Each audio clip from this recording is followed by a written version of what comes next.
The year was 1988, spring, summer-ish. The location was Chicago, Illinois. Most of the action in Edgewater, sketchy neighborhood running along the edge of Lake Michigan on the city's near north side. Andy Dick, never known for his patience, was very mad at me. When you press the buzzer, it buzzes, he scowled, demonstrating how his front doorbell worked. And when it buzzes loud. And we fucking hear it the first fucking time. So if you don't have to keep buzzing the buzzer, frantically pressing the button to make his point, bzz, bzz, bzz, because buzzing the buzzer 100 fucking times wakes up the fucking baby. Okay? Okay? Okay? Welcome to the Bald and Bloviating Podcast. I am your host, Mookie Spitz, and I'll be bloviating about my friendship with Andy Dick just before he packed it up and sought his fortunes in L.A. He lived not far from me in Edgewater, and that afternoon, as if on cue, his 3-month-old son, Lucas, started crying from his crib. See what you did? This is your fault. You're the one making a racket now, Andy, I pointed out. Yeah, Andy snapped back. My baby doesn't know you're an idiot, but I sure as hell do. I just did the world a favor by letting him know, too. Maybe next time try knocking on our goddamn door instead. Staring at me through his big, bulging, beady blue eyes, he showed me how. Knock, knock. Andy and I lived, as I mentioned, a few blocks from each other in Edgewater. The area was a once grand and then sketchy lakefront area. We were introduced that spring by a woman we both lusted after. Andy and I became fast friends, and we created an instant Abbott and Costello, Lucy and Desi style rapport.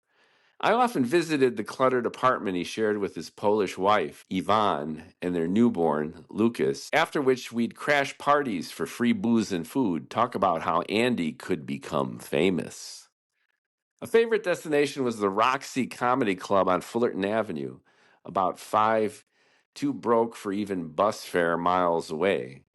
Andy's pal Dino sometimes gave us a ride in his vintage wheels, but usually we had to walk. And walk we did, me and Andy Dick, mile after mile from the north side downtown because we couldn't afford to take the bus. True story. Film critic Roger Ebert frequented the joint.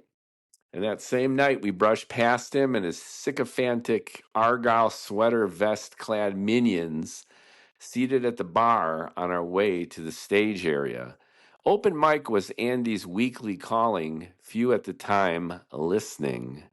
About a minute in, start heckling me, riffed Andy, his natural peroxide blonde hair exploding in tufts above his enormous, baby-like bobblehead. I'm going to plow through my set, just keep ramping up the noise.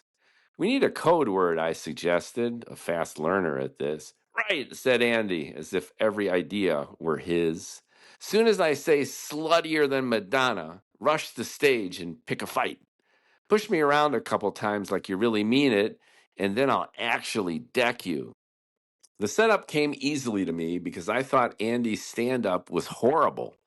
Most of the sparse crowd over at the Roxy thought so too, and seemed to welcome my rude yet on-point interruptions.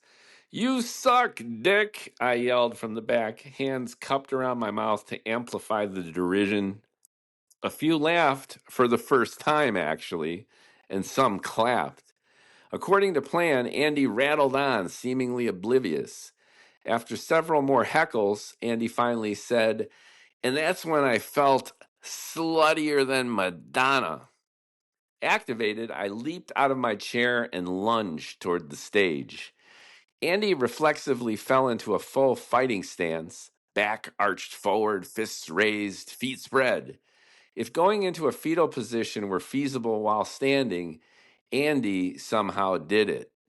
I'm 6'2" to Andy's 5'10", and he was at the time at least 50 pounds lighter, spontaneously generating the desired slavering bulldog versus helpless chihuahua effect that he craved on stage.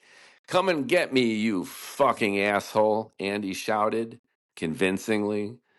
With infinite exaggeration and zero effort, I, air quote, attacked him. Andy absorbed the impact like a guy in a King Kong costume hit by a bottle rocket.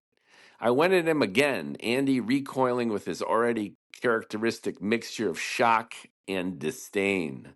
The nonplussed crowd took slight interest, sprouted a few of their own hecklers. These genuine. "Hit him!" one shouted. "Hit him again!" I think they were referring to me striking Andy. Anyway, not sure exactly whom he was referring to, Andy took it upon himself to knock me out. Although not in our official plan, his right fist slammed into my left cheek with surprising accuracy and force. Next thing I knew, Andy was dragging me off stage by my feet. "Get this trash out of here," he demanded. We made it about halfway through the concentric rows of cocktail tables and folding chairs before the house manager rushed over, a perplexed woman wagging an inquisitive index finger. "Oh my God, what's going on? Are you all right?" "I'm fine," said Andy, winking a blonde caterpillar eyebrow. "So's this bozo," he added, dropping my feet and brushing himself off. Taking the hint to get up and out of character, I awkwardly stood and rubbed my swollen jaw. Within a few confused seconds, the manager figured it out and angrily chastised both of us. "Why didn't you tell me about this stunt?" Classic Andy. His cringe ripped open every scene, forcing his audience to pick up all the pieces. He ran off, leaving me there. Andy was all about Andy all the time, obvious to everyone, especially Andy. He didn't care what other people actually thought about him as long as they thought about him. "Beat me, bore me, just don't ignore me" was Andy's mantra, practiced every instant of every day on his way to the inevitable yet still elusive stardom he felt the world owed him, simply for Andy being Andy. The only glitch was his insecurity, the asphyxiating jet fuel for his relentless drive. Andy once told me how as a toddler he got pissed at his parents and rubbed shit all over the wall above his crib. That first performance wasn't merely a seminal moment in his childhood development, but the dawn of his creativity, eventually becoming the signature of his comedic brand. Andy synonymized violation with attention, outrageous behavior propelled by a cynical blend of outrage, narcissism, and whimsy. Yes, his parents couldn't help but laugh. Kathy C., as I'll call her, who introduced us, also laughed, but for different reasons. An alluring freak magnet, she attracted a menagerie of weirdos like Andy and I, who gleefully used any excuse to hang out with such a stunningly beautiful young woman. Imagine a Grecian Jamie Lee Curtis. Hellenic short-cropped hair, long, narrow face with chiseled nose and pronounced cheekbones, androgynous features and mannerisms, and a breathtaking hourglass figure. 36, 24, hips about 30, sang Frank Zappa in his song Wonderful Wino off Zoodalures. "I saw a pretty lady and I started talking dirty." Usually the big mouth, at that moment stone cold sober, I was speechless at our first contact. "Hi," she said at our lobby door, holding groceries in one arm while fumbling for keys with the other. "Where were we? Who was I?" She tilted her statuesque head and squinted at me through 50s style cat glasses like a nearsighted old lady. Hi, she repeated, sensing my shock and awe-induced shyness. A brunette Marlena Dietrich in James Dean drag, she wore a tight-fitting white cut-off t-shirt and even tighter bleached and torn black jeans. You live here? I finally responded. Fourth floor, in the back, she revealed, which despite my incel like paralysis, I naively interpreted as an invitation to go visit her. Third floor, in the front, I lewdly gawked, gesturing a clumsy offer to carry her groceries. I got this, she said, finding her keys. Thank you, though. Did I see a sly Mona Lisa esque smile? Dorks tend to think a hot chick's desire for them is inversely proportional to their awkwardness and fear, while douchebags couldn't care less and get laid anyway, likely thanks to their arrogance and proclivity for treating women like shit. The quintessential nice Jewish boy, I once in a while got lucky despite my clueless ineptitude and good intentions. I imagine myself a believer in what the French call amour fati, the love of fate. Another way of saying shit happens, the phrase is basically a fancy philosophical justification for being lazy in life and even lazier in love. Since everything that can happen eventually does, and does so an infinite number of times, such Nietzschean eternal recurrence gets you off the hook for doing any hard work or taking any personal responsibility for your actions. Devoid of any realistic life goals or practical plans for accomplishing them, my dorky obsessions with literature and science were lame cover for not doing anything at all. I was 24, college dropout, estranged from my tiny, toxic, Holocaust surviving family, and completely on my own without even the remote inkling of a clue. Recklessly plunging into and plummeting out of random jobs and relationships kept me in comfortably familiar purgatory. Since I didn't ask for anything, I often got what I didn't deserve, including finding love in all the wrong places with all the wrong people. This time, the wheels were set in motion a week or so later when I was awakened to a bang, bang, bang on my studio apartment door. Mike, Mike, Mike, a voice that was unmistakably Kathy's shouted. Maurice hustled me. I got played. He took all my money and bought shoes. Bang, bang, bang. Mike, Mike, Mike. The proverbial damsel in distress has induced erections for millennia, so I had to quickly sit down after letting her in. Want some coffee? I offered, not knowing what else to say. Electrified with manic energy that had nowhere to go but explode all over my one room artist in decadence pad, Kathy paced frantically like a big game cat inside a soiled zoo cage. He stole my cash, Mike, she pleaded as if I could do something about it. Help me. Truly getting to know someone can take years, sometimes decades. Yet those first interactions often reveal the essence of the relationship for however long you'll be together. In our case, Catherine barreled into my universe enduring a wrong and expected me to make it right again. That theme dictated our dynamic throughout the short time we ended up sharing. Ms. C, the performance artist acting out, Mr. S, the enabler, fanning her flames.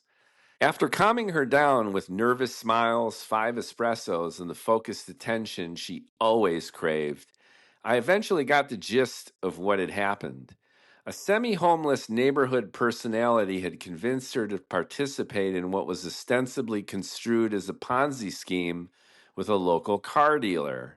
You give me $300, West Side Maurice suggested to her. I give it to the Jew, and then he give back $600 in a week. You see? Totally legit. The obvious absurdity of the proposal heightened its embrace, similar to how the most outrageous conspiracy theories gain the most traction. At first blush, Kathy seemed the opposite type of person to fall for such a patently ridiculous scam. A charismatic, talented, and attractive woman, Kathy seemed the opposite type of person to fall for such a patently ridiculous scam. She was a charismatic, talented, and attractive woman with the world as her beckoning oyster. Yet deep down, she was gravely wounded, her self inflicted catastrophes and unconscious playing out of unresolved childhood traumas. So Kathy scrambled together her waitressing tips and actually gave the shady character her hard earned coins. 1 week passed, then two. Maurice floated into Edgewater, then vanished back out again, spontaneously and sporadically resurfacing like a sinister and unpredictable urban Flying Dutchman. This morning, I finally tracked him down, Kathy gasped. When I asked him about my money, he showed me two identical pairs of brand new Nike Air Jordans. Did you hear about Kathy getting ripped off? Andy Dick asked as we sat later that day in a cafe on Sheridan Road. I nodded, watching Andy impulsively arrange, then rearrange the silverware he wasn't using. Andy squinted, then turned his head to one side, as if he were trying to shake water out of his ear. You want to fuck her, don't you? He asked. Andy loved to ask questions he already knew the answers for, his way of being empathetic, provocative, and always annoying. Who doesn't? I deflected. Andy suspicious of my sexuality and his own. I know she wants me, he elaborated, bored with his knives and forks fire drill, now folding an origami napkin into a paper dildo. Don't get me wrong, he continued, multitasking. I want to fuck her. She wants to fuck me too, but we can't make love because, well, I'm a married man. I rolled my eyes, calling bullshit on a master bullshitter. And when has that ever stopped you? I asked. Answer: always, at least until he moved to LA a few months later. Fast forward to his fame, and Andy will oscillate in and out of rehab, try to fuck anything remotely humanoid, and flaunt his flirtations with bisexuality. But back in '88, though, far as I could ever tell, Andy was a steadfast teetotaler, doting husband, and responsible father. Really, really, he was religious about this shit. And he'd get mad if I ever brought it up or if anybody ever tempted him. The condom broke, he shouted at me when I asked him once, gesturing to his unexpected but now welcome firstborn. Not my fault. Nothing ever was Andy's fault, or ever has been, for that matter. Back then, though, truth was that Kathy and Andy didn't bang because Kathy found Andy more amusing than fuckable. Andy was also a colleague of sorts, an artistic frenemy trying to make it in the same hotly competitive Chicago comedy music scene. Bottom line, at the time, Andy D had nothing to offer Kathy C. And neither did I, for that matter, until she was kicked out of her boyfriend's place, forced to let go of one vine only to lunge for the next one before falling into the teeming jungle below. Similar to most things that happened to her, Kathy quickened her trajectory into homelessness by triggering everyone around her. For our first date, she suggested we drink a bottle of wine on the rocks by the lake. True to form, Kathy forgot to mention, either to me or to her boyfriend, that this would be a double date, actually, only without another woman. Jimmy, she pointed, this is Mike. Hi, Jimmy. I tried to shake his hand. I'm out of here, he stormed off. A few days later, Maurice was in my place, sporting his new Nike Air Jordans, laying on the same hustle. Give me $300, Jew give you six. When that didn't work, he tried to sell me his extra pair of shoes, still in their box. When that didn't work, he pointed to a mountain of Army and Navy surplus strewn across my floor. Heard she moving in, Maurice taunted. How did he know? She a fine bitch, he added. But stay real, white boy. She rip you. Decades later, I don't remember if Kathy and I hit it before or after she moved in. What I unequivocally do recall, though, is that our sex was almost as horrible as Andy's stand up and even less satisfying. On the one hand, her Olympian beauty drove me insane with desire. But on the other, her emotional distance and unabashed opportunism drained the passion and eventually all the energy out of what could have been the world's greatest lay. Despite that, and maybe because of it, we meaningfully connected in other ways, many of them memorable. Devotees of coffee shops, we bullshitted for hours on end about art, music, philosophy, culture in our dysfunctional families. As if to demonstrate, late one afternoon, she took me to her parents' apartment in Ukrainian village, where her equally gorgeous mother greeted us with baklava. She was thrilled Kathy finally seemed to be settling down. Her emigre father, in contrast, gave zero fucks. Short, heavy set, and on the brink of a shuddering myocardial, he sat all day in a bedroom adjacent to the kitchen, wearing a Stanley Kowalski wife beater, chain smoking filterless cigarettes, and watching soccer. He threw shit at the TV every time an opposing team scored. During penalties and halftime, he yelled at us to shut the fuck up, bring more snacks, and empty his ashtray.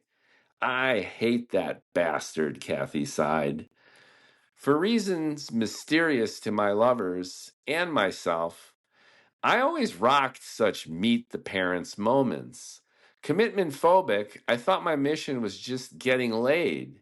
Yet I must have yearned for more significant relationships because my partners, regardless of background or even gender, kept introducing me to their moms and dads. Kathy's lovely mother was no exception, candidly confiding in me with whispers when her daughter went out onto the deck for a smoke. I'm worried about her, she opened up. Catherine is amazing, I said. She'll figure it out. We made eye contact for an intense instant, and I felt her fear. Please take care of my daughter. Great, I thought. Now I had to rescue her mother, too. But from what, I didn't have the slightest clue.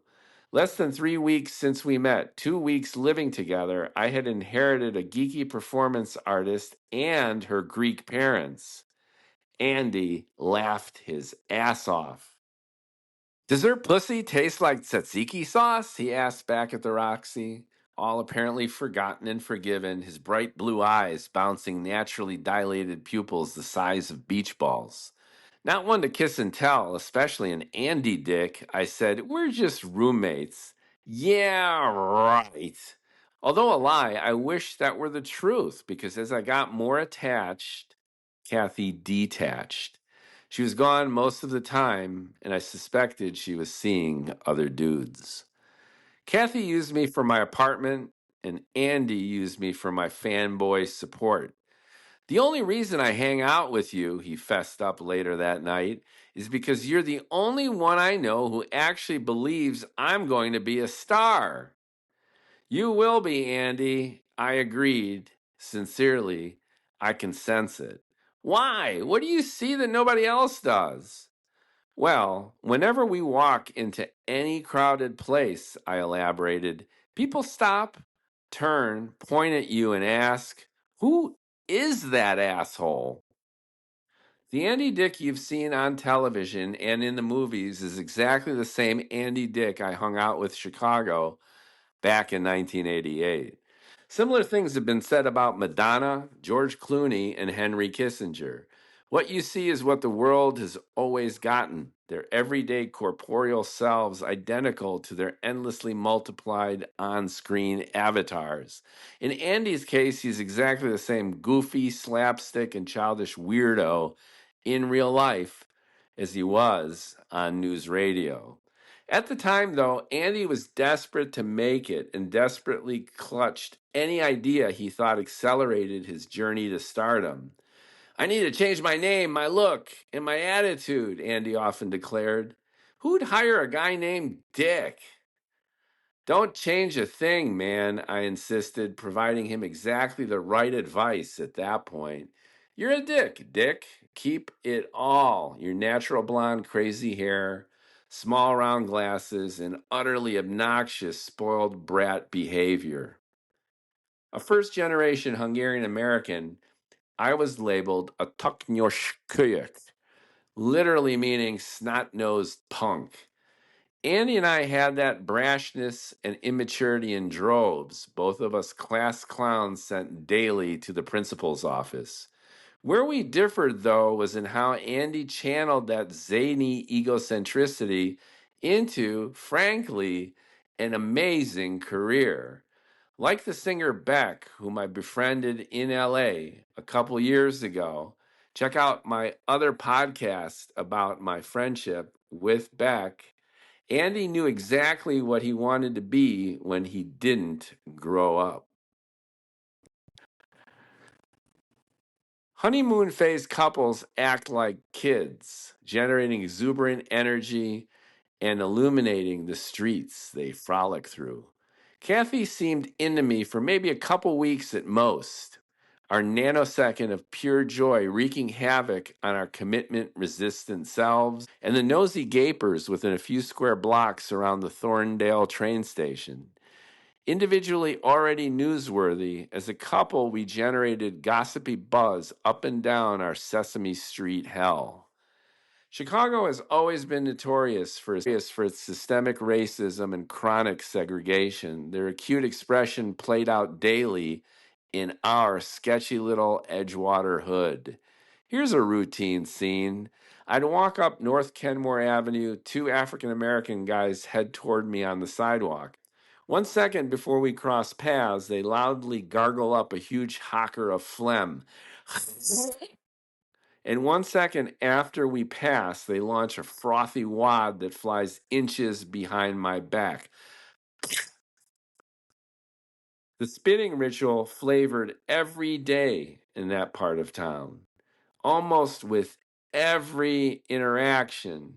And I'm not exaggerating. Each vile exchange, a normal and expected form of greeting, as it were. Another example. Below the L tracks at the Thorndale station lurked a convenience store. The service you received contingent on whom you were and whether the clerk was white or black. Yet another, customers in local restaurants and bars divided themselves based on melanin levels, self-evident whenever you looked inside, revealing who was welcome and who was not.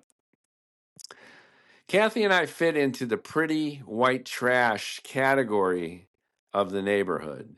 She spoke with a heavy Midwestern working class accent, dressed like a truck driver with a pack of Marlboros wrapped into the shoulder of her cut-off t-shirt. A similar fashion faux pas, I wore wrinkled polo shirts, cargo shorts, and Converse high tops. A freaky couple, people wanted what we were having, and for a short while we were having each other. Our chemistry often drew the wrong kind of attention. One night before we knew what was happening, several determined guys formed a human wall and pushed us off the sidewalk and into the no man's land beneath the Thorndale train platform.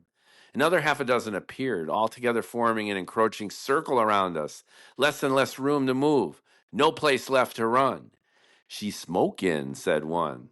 Let's take Whitey out first, suggested another. I felt Catherine's raw fear making me even more afraid. She's really hot, right? I heard myself saying, smiling and pointing at her. You guys want her? Take her. Seriously. This crazy bitch? She's all yours. Several gang members laughed, the one who suggested they murder me before raping her, mumbling, What the fuck? The ominous spell broken, or perhaps a new one cast, I quickly took Kathy's hand and walked her slowly through the circle that now presented us with no resistance. About 100 feet away from them, we burst into a sprint. Safely back at my apartment, Kathy was furious with me, chain smoking and ashing all over the floor. Her feelings for me already a chaotic and complicated mess. She couldn't figure out whether I had just saved her ass or thrown her to the wolves and failed. Emotional avoider types of epic magnitude, both of us were suddenly forced to grapple with our shared vulnerabilities. And for the first time, we hugged closely and affectionately. You know, Mike, she whispered in my ear, tears rolling off her cheek and onto my shoulder. I think that was really, really close. We could bullshit for hours, went to the best shows, were fun at parties, fucked infrequently and badly, but up to now had never been truly intimate. I shuddered more at that realization than the terrifying reality that we just avoided a physical assault, and maybe horrors much, much worse. Too emo for comfort, she had to break free. I felt even more relieved than she did. In retrospect, my brash move rescued both of us. This paradoxical self defense technique of non resistance and fake solidarity with an attacker is commonly taught. I knew nothing about that, acted entirely on instinct. Maybe my risky and counterintuitive ruse was easier because I knew I didn't mean that much to her, that losing her, even in such a violent manner, wouldn't amount to that much of an emotional hit. Way to go, Obi-Wan Kenobi, Andy said hours later, his only compliment ever.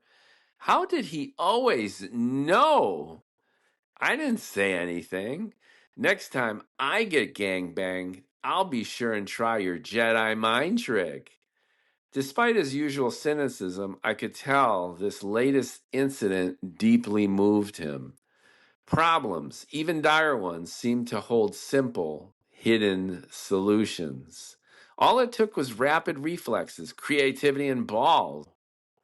He was paying attention. I could tell this latest incident deeply moved Andy. Problems, even dire ones, seemed to hold simple, hidden solutions. All it took was rapid reflexes, creativity, and balls. Becoming famous was Andy's biggest and most elusive goal. He was paying attention. Love stinks, especially when the object of your desire and affection is desiring and being affectionate with others. Kathy and I never affixed any rules to our romance, and I knew how to deal with open relationships, so being jelly wasn't it. After all, she invited her boyfriend to our first date, so only a moron would expect any loyalty from a woman like her, especially when she was given a free place to stay with a sympathetic, adoring partner who imagined her as Athena incarnate. No, what bothered me was the feeling of being taken advantage of, her crass opportunism in exchange for occasional sex that started poorly and only got worse to the point of ceasing altogether. The vexing irony was that I dug her for the same reasons she was driving me crazy: her manic impulsiveness, bizarre eccentricities, and feverish independence. So when I awoke one morning singing another Frank Zappa song, I knew that our quick end was near. Why does it hurt when I pee? Went the classic lament from Joe's garage. I don't want no doctor to stick no needle in me. You know you deserved it, Andy beamed, absolutely ecstatic that when penetrated, the Greek goddess transformed into a siren of Anthemusa, hurling my beleaguered cock into the Aegean rocks. How did he find out every fucking thing about me and my life before I ever told him? Remind me not to blow you tonight, he joked, blowing a faux kiss as he always did before we split. What a tease. Jeez. Insult to injury, my roommate came and went as she pleased, banged other guys, and gifted me an STD. Displaying my own maturity, instead of confronting Kathy and asking her to get tested, I ran over to the Berlin nightclub on Belmont and told one of the bouncers, whom I suspected of being in Kathy's man harem, that our shared gal was carrying cooties. Expecting a fist fight, he instead nodded, thanked me for the heads up, and waived my cover charge. I spent the whole night drinking malt liquor with black people, Kathy scowled at me the following morning, hearing about my news flash from the bouncer. I was concerned for his safety, I actually said out loud, diminishing my own creds to negative numbers lower than the pH value of her tzatziki sauce. Needless to say, my radioactive penis didn't do fresh wonders for our sex life, nor did it motivate us to try and fix what was intractably broken in our relationship all along. I can't believe you threw her out, Andy frowned, surprisingly disappointed in me. He was preparing for another turgid open mic night, wondering how to continuously adapt his flailing routine with zingers from our stillborn romance. What do you think is wrong with her? Kathy's mother asked me the following day as I carried her daughter's things to their car. Attention deficit hyperactivity disorder, I suggested, aligned with the brand new DSM 3. We were all nuts, our carburetors having an idle set to at least 100 miles per hour, leading to an endless series of one car personal and professional wrecks. Driving Ms. Crazy, my infatuation with Kathy predictably crashed and burned, totaling my self-esteem long enough for Andy to celebrate. You really fucked that up, he cheered. Hard work was tough, playing games more fun. We wanted the big wins with least effort, heartbreak, always a small price to pay, right? Back in the late 80s, the whole country was reeling through the Reagan years, a conservative backlash to Jimmy Carter's liberal backlash to Tricky Dick's Watergate scandals. Within this freshly post-Cold War world, communications were limited to landline telephones, fax machines, fledgling computers, and near-zero internet. The entertainment industry entirely driven by broadcast TV, traditional movie theaters, live shows, and the first stirrings of cable TV. That incendiary combination of political, cultural, and technological transformation was disorienting, especially for young people already marginalized by their own ambition, hedonism, and, in rare instances, actual talent.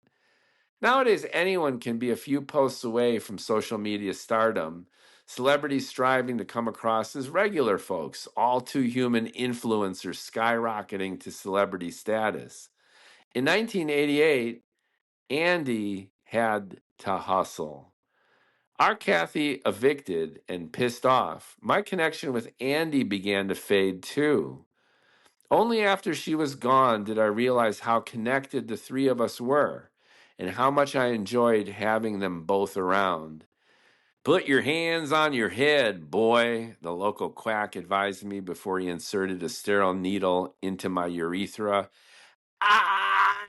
I screamed, grabbing the tip of my burning cock. Take your hands off your dick, the doctor chastised me, and put them back on your head. My status changed from Andy's sidekick and Kathy's boyfriend back to a mid-20s dreamer, adrift inside his own make-believe universe. Not requiring an audience, I had nobody to please. Laughing at my own jokes, I never felt judged. And with a rare mixture of introverted and extroverted traits, I seamlessly turned inside myself. It's lonely at the top, said Ron Silver as Charlie Fox and Mammoth speed the plow on Broadway that year, but it's not crowded. I initially felt liberated, yet slipped inexorably into despair. My one room, 250 square foot studio apartment shrank smaller and smaller. Isolation gave me the time and focus to write, but emptied my soul of the passion that made its output meaningful. Kathy didn't love me, and Andy hardly liked me, yet I missed them both. Months, often years, must pass before you can understand and maybe even learn something from a breakup. But with these two, I immediately marveled at how our power dynamics flipped. Andy ended up heckling me throughout my relationship with Kathy, while Kathy did everything she could to torpedo the help I, for whatever reason, was so eager to offer her. Andy eventually making it big came as no surprise to me, as did Kathy's ongoing struggle. At one point, Andy had introduced me to his buddy Dino Stematopoulos, then a somber motherfucker who wore tacky suits and kept telling everyone he wanted to be an agent. I remember us meeting him on a train platform, then riding in his car, everyone making farting sounds with their hands. Andy thought the world of Dino, laughed at his jokes, asked me for my opinion. He's okay, I said. In college, Dino played a ventriloquist. Andy, his dummy, wasted on downers. Although Andy seemed to be the one who eventually got Dino onto the Ben Stiller show, I heard from another friend that Dino was the one who trailblazed their move to Hollywood. Either way and anyway, a couple months after I helped pack Kathy's shit into her mom's car, I got a rando phone call from Andy Dick. Hello? I said. You're the only one who believes in me, Andy yelled, as if we were still at the Roxy or figuring it out again in a coffee shop. Andy? How the hell are ya? Listen, he interrupted, I'm going to LA next week, so this weekend I'm doing everything I can possibly do to prepare myself for whatever it takes for me to become famous when I get there. Oh, Andy. I was annoyed yet missed him all over again. Don't worry, buddy, I assured him, both of us snapping immediately back into character. You're going to make it. You see? See? I knew you were the one I had to call before I go. You get only one guess as to why Andy called me. Ready? Give it a try. He wanted to borrow some money? Correct! I hope that makes you feel better after listening to this whole story and likely being disappointed that it's devoid of anything truly scandalous about Andy Dick and is instead mostly about an unrequited love story and now missed career opportunities. Anyway, yes, he called me to ask me for money to pay for a weekend of inspiration at the Forum. Since you're the only one who believes in me, Andy repeated, even more out of breath, you should be the one who gives me $450 so I can realize my full potential. What? You told me that I'd make it in a few years, he gasped. But I don't want to wait. I want to be famous now. And for $450, I can learn everything I need to know to make it all happen now. Not later. Now. You're a smart guy. Consider this an investment. He then explained that the forum, which has since evolved into Landmark, was a self actualization workshop of sorts. Come on, Andy, I said. You don't need that shit. I want it all now, and this is how I'm going to get it. Are you in? You going to give me the money? Yes or no? No. Fuck you. Click. That was it. That was the last time I spoke to Andy Dick. I don't know if he ever got the money from anyone else, but if he did, then hey, it clearly worked. Look him up on IMDb. I sometimes wonder what if we had stayed friends, I'd lent him the money, and maybe even gone with him to LA. Watching his career, I saw that toddler covering our TV and theater screens with his shit. He's made it big, sure, at least by Andy Dick standards. But might he have been even mightier with this heckler and confidant at his side? moderating his impulses, encouraging him when he needed it. Who really knows? And what of Kathy C? Well, she got her 15 minutes and a Wikipedia page about a movie of her doing various things while traveling naked across the USA. She's the only one who ever called me Mike. I hope you enjoyed this true story of Andy Dick, Kathy C., and your humble podcaster all the way back in 1988. As I mentioned earlier in this lurid tale, I also had the blessing of befriending Beck, the singer. Somehow I'm always the wingman of these celebrities to be. And at least I got some good stories and quite a bit of inspiration from each of them. I'll leave the links in the description below. And well, how is Andy doing now? I gave him a quick Google search, and Andy's Andy. Andy, as I mentioned in the story earlier as well, he succumbed to all of his excesses when fame, his dream of fame, finally became real to him. The irony is that he was far more stable, if you can call it that, before he realized his dreams. And the more famous he got, the more out of control his behavior seems to have gotten. But that fits Andy, the Andy I knew, the Andy that I saw would make it.